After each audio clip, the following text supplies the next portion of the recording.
Hi guys, I hope you're all well. Today I wanted to have a sit down chat with you because a few weeks ago, probably about a month ago now, I put up a video about doing a mental toughness challenge called Project 50. I got about over 10 days into it. I don't actually know how far I got into it. It was about a month, so probably nearly 20 days into it, and I failed. I was going to do a whole video on a day in the life of Project 50, show you what I'm doing, the different skills, the different like fitness stuff, but I failed. And it wasn't a choice that I wanted to make, but it was a choice that I had to make at that time. But I thought that I would sit down and talk to you about how I feel about failing this challenge, what I'm going to do about it, and what I took from it as well, because I think even though I did fail it, I have taken away a lot of things that I think are going to be really beneficial for me.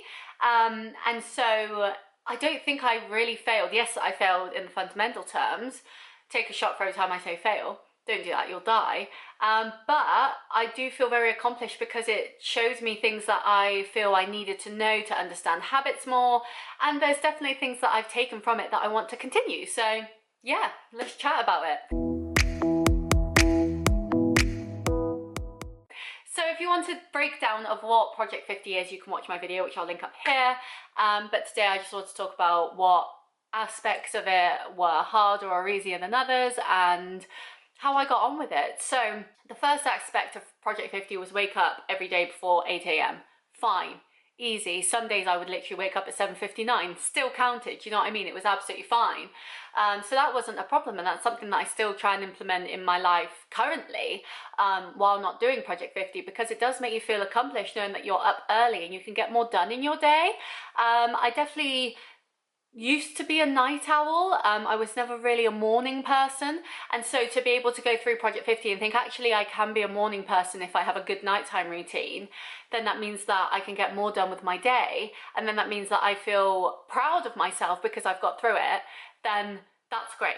That's all I want. So for me, I find waking up before 8 a.m. a big success. That wasn't something that I ever failed in the program, and it's definitely something that I've continued even on the weekends. It just makes me feel really, really good. So yeah, that aspect of it I really enjoyed and I think is really beneficial. And even if you don't do Project 50, I'd say getting a good nighttime routine, a good sleep routine to then wake up early and get the most out of your day is really important, because you are able to do more stuff.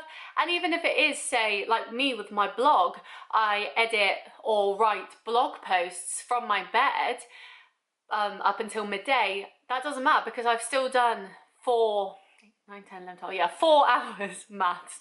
I've still done 4 hours of something productive, even if I've stayed in bed, you know, it's better than just sleeping in and then having a hard time trying to fall asleep at night again. So yeah, that aspect really agree with, really get on with, and yeah, not the reason I failed. The second rule, 1 hour morning routine, no distractions. I'll be honest, I've still kept this up. I really, really enjoy this aspect because it gets me ready for the day. It makes me feel incredible. I've been having morning showers practically every single day, especially if I've gone to the gym or gone and done some exercise. I get to have my coffee in that time. I get to journal in that time, which is great. I get to read some of my book, especially because I read until I fall asleep. If I've fallen asleep halfway through a chapter, I like to finish that chapter off in the morning, because that really helps me and makes me feel like I know where I'm at in the book. Because sometimes you can pick up a book halfway through a chapter and be like, wait, I need to go back a few pages because I don't know what's happening here. So in that aspect, it's been really good. I have a portable speaker which is waterproof, which I listen to podcasts on, so while I don't have distractions I put that on because sometimes they can be really beneficial. They could be TED Talks or something a bit more fun. I can switch that up, and yeah, I do my skincare, I get dressed, I have time to actually put makeup on and stuff like that, especially when you're working from home because no one can really see you too like detailed on your screen. You can sometimes fall off and be like, oh, I'll just chuck a hoodie on and won't do my hair and makeup. But now I actually take time to like blow dry my hair, straighten it if I want to, put makeup on, like so much more, and I feel so much calmer as well. It's such a nice feeling. So once again, this isn't an aspect that I failed, and it is an aspect I've kept up because it does make you feel so good, and it gives you a reason to get out of bed in the morning and actually do something. And I think not mindlessly scrolling on social media is nothing but a good thing, because so often that can be filled with drivel and stuff that can make you feel negative rather than positive. So having that time just to yourself to wake up and seize the day is absolutely fantastic, and I really, really like it. The next one is exercise for an hour every day. Now this one I did fail, and I'll tell you why, and it's because it's an hour. Now when I do weight training at the gym, that takes me about half an hour. So I've got to find another half hour of exercise to do later in the day. And sometimes because of the hour morning routine as well, I don't have that time to do it before work. So then if I have a bad day at work and I know I have to go do another half hour of exercise, even though I've already exercised, you know, I've already done what I planned to do that day, it bugs me. It annoyed me a lot actually, because I'd be like, but I've done my exercise. I don't want to overexert myself. I don't want to do too much. And I've done what I've planned to do. The same with park run, for example. I sometimes on a Saturday morning go to park run and I really, really enjoy it. But my average park run time is 40 minutes. So then I've got to find another 20 minutes somewhere else, even though I've just done quite an extensive workout that really gets my heart rate going and would be enough for me. But it's not enough for the challenge. So that really annoyed me. I'm absolutely fine exercising every day. That is not a problem for me. I am happy to do that. But having to do it for an hour, sometimes it's just too much and it's not worth it. I'd much rather get a solid weight training session of half an hour to 40 minutes done than an hour walking when I'm not going to get the same benefits, you know. So to me, this one seems kind of redundant. I get it if you're new to exercise, doing an hour of yoga or an hour walk is great. But when you've already got that regime down, that routine, it can be really hard to break from it and feel like you have to do more when you don't want to, just because a program tells you to. So for me, I want to keep up the daily exercise, but it's definitely not going to be an hour every day. It's going to be what I think is right for said exercise that I'm doing. Read 10 pages a day. Now I actually changed this one to read a chapter a day, and I've really gotten into the swing of this. So now in my morning routine I read a non-fiction book, and then in my evening routine when I'm winding down to go to sleep, I read a fiction book. And this has really worked for me. It's really, really good. So this is something that I did anyway. It's absolutely chill. I read more than 10 pages a day anyway. It's not a problem. And because I'm reading both fiction and non-fiction, I feel like I'm really adding something to myself there. So this is something that I was doing anyway and will happily keep up because it's so easy to fit into my routine already. The next one was dedicate 1 hour to a new skill. This was absolutely fine at the start. I said that I wanted to write a short story every day for that hour because I really want to get into writing. I had already started writing a full-length story end of last year that has taken a back seat currently. But I really enjoyed this at times. I was really getting on with it when I was getting on with it, but then when I wasn't, I just couldn't be bothered because what was I really getting out of it? And it bugged me that the skill had to be something that you had to actually implement. Like for me, doing an hour of training that would get me a certificate for a better job or something, absolutely fine. But does that really count? Because is that really a skill if it's like fundamentals in social media marketing? Is that a skill or is that just using that time to do that? So I think I'd have to look into this one more and understand it. But yeah, me writing a different short story every day, it got too much and I just didn't care anymore. I just couldn't be bothered. And sometimes my short stories would end before the 60 minutes had ended. And so then I had to go back and change things or do other stuff. And I was just filling up time with fluff that didn't really mean anything. It was much like the exercise. I think the hour is the issue. Dedicating time to a skill every day, absolutely great. I've changed that one on my Habit app now to be do something towards hobby building every day. So whether that's scheduling blog posts, writing, editing, filming YouTube videos, writing YouTube ideas, like anything like that, I think is so much more beneficial than me just doing a random skill. And I get it if you have areas that you want to improve yourself on, but you haven't given it the time, then fair enough. But I've given my time to my blog and my YouTube. My blog for 8 years, my YouTube for 3.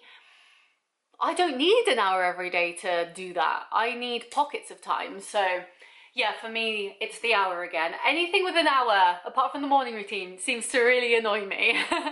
The penultimate rule is follow a healthy diet. Now, I did calorie counting, I've done calorie counting before, and I will admit, in my time, which was about a month of doing this, I lost 7 pounds, which is insane, really, really good. And so this is definitely something I want to continue with, and I will continue with. So yeah, that was absolutely fine. But yeah, just don't become obsessed, because I could imagine that some people could become obsessed with this one. But yeah, absolutely fine for me. Calorie counting really, really well, and it's definitely something I want to continue on, because I did see a lot of changes and good changes in myself and my cardiovascular system and all that by doing this diet. So yeah, that's definitely one that I am continuing. And the final one is journaling. So journaling I do every day anyway, it's not a problem. I have a journal on my phone, I have a journal, like actual diary, in my desk drawer. I have a calendar on the wall that I mark with different highlighters of what I've achieved that day in different pillars of my life. That's not a problem, that's chill. So really, it's only the skill and the hour exercise that I had a problem with. And I'll be honest, the reason I gave up Project 50 was because when I did, I was in a really bad place at the time. There was a lot of changes happening out of my control.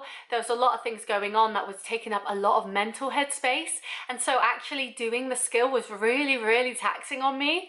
And I just wasn't enjoying it. And I don't see the point in doing things in my life that I don't enjoy. Like even with exercise, I want to do things that make me feel good, not feel like a punishment, because I'm not going to keep it up. And so doing Project 50 was great because I could see that, but I know that there's things that I've learned from it and will include, but if I want to complete it one day, which I do want to do, then I definitely need to look at it a different way and at a different time when my headspace isn't so all over the place with life, which isn't fun.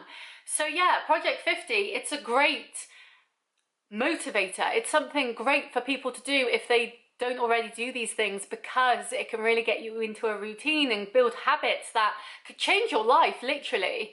But for me, I already have a lot of those habits down, and in some ways Project 50 just kind of got in the way of what I was already doing and achieving. And yes, I may have fallen off the wagon a little bit in the last couple of weeks since I've stopped doing it, but I know I'll get back on it, and I know it's just because life is a bit crazy right now that I've ended up that way. But once life is back to normal again, which in a few weeks I know it will be, I can be back on it. It's absolutely fine. So yes, thank you Project 50, because you were great. You are a great habit building tool that will help a lot of people, especially only for 50 days. It's not much time at all. It's not even 2 full months. But for me, it did come across a bit of a hindrance, and while I am going to complete it one day, and I know I will complete it, right now there's other stuff I need to concentrate on that does not involve it, and I know next time when I do tackle it again, it will go a lot better. So let me know what you think of Project 50 or 75 Hard, the big sister of Project 50. Let me know how you feel about these challenges, these mental toughness challenges and habit builders basically.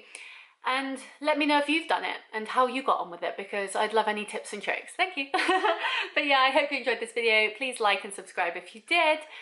My phone's going off because it's dinner time. I need to set alarms on my phone on the weekend to remember to eat, because otherwise I just forget and it's not good. But I had a lot of sushi for lunch, so I don't think I'm going to have a big dinner. But yes, I post a new video every Wednesday and Sunday at 5 PM, and I'd love to see you there. So I'll see you next time. Bye!